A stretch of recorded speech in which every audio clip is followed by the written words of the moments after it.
See? Alright, mate. Hello, it's me. Yeah, it's just me. That's all you need to know me as, me. With I'm me. Mr. H.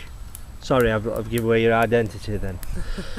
Basically, it's a lovely autumn day, September. What date are we on, sir? The 10th, is it? The 10th of September. Just for record that, in case you're watching this in Timestamp. 2,000 years, about the primitive men that we are compared to you, technologically advanced beings.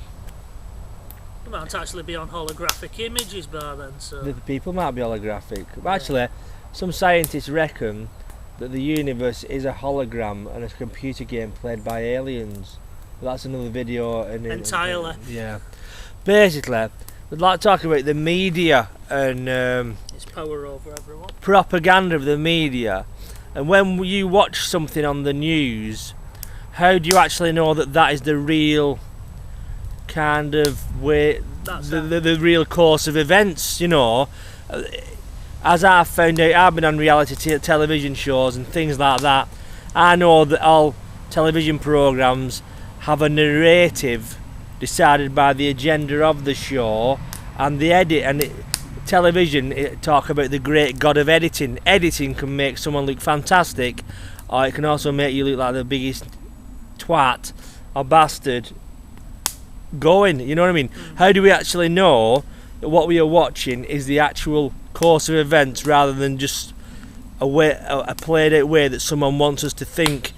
For example, you have shows like Benefits Street, and all these Benefits Britain and Benefits this and Benefit Pets and all this kind of shit, and basically they set out that everybody on the dole, scum that thieve, wear tracksuits, drink cider at 9 o'clock in the morning. Your hard working tax money is going in buying cider for these filthy pigs.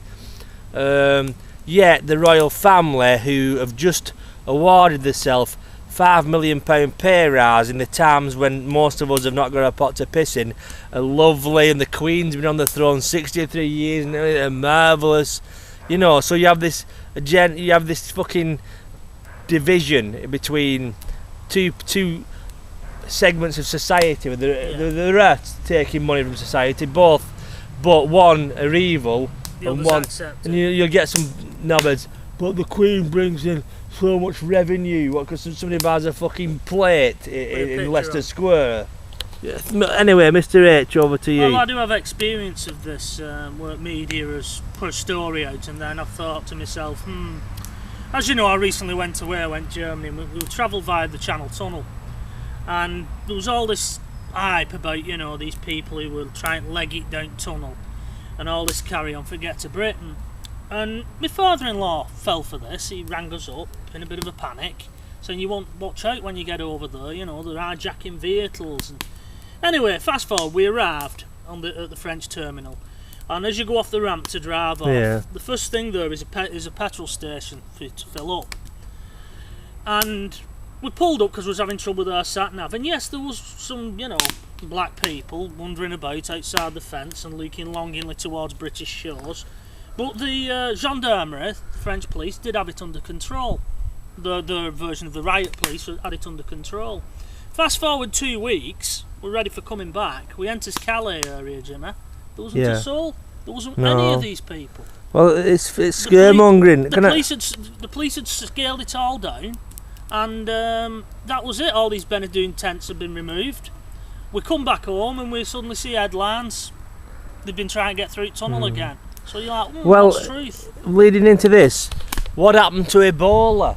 Earlier in the year, Ebola was sweeping across the country. Ebola has landed in Manchester. Ebola's in Lee. You know, we all had this vision of the streets were going to be like fucking 28 days later with fucking half dismembered, fucking half diseased corpses trudging around and biting you. And we had all this fear. Fucking, and I actually got a bit worried, you know, but then Ebola just vanished. Ebola went, and we don't bother about Ebola, you know what I mean?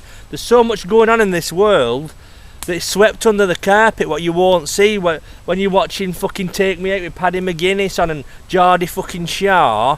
This Fukushima nuclear reactor is pumping out fucking hundreds of thousands of tons of fucking nuclear waste into the fucking Pacific Ocean, which is now a dead zone.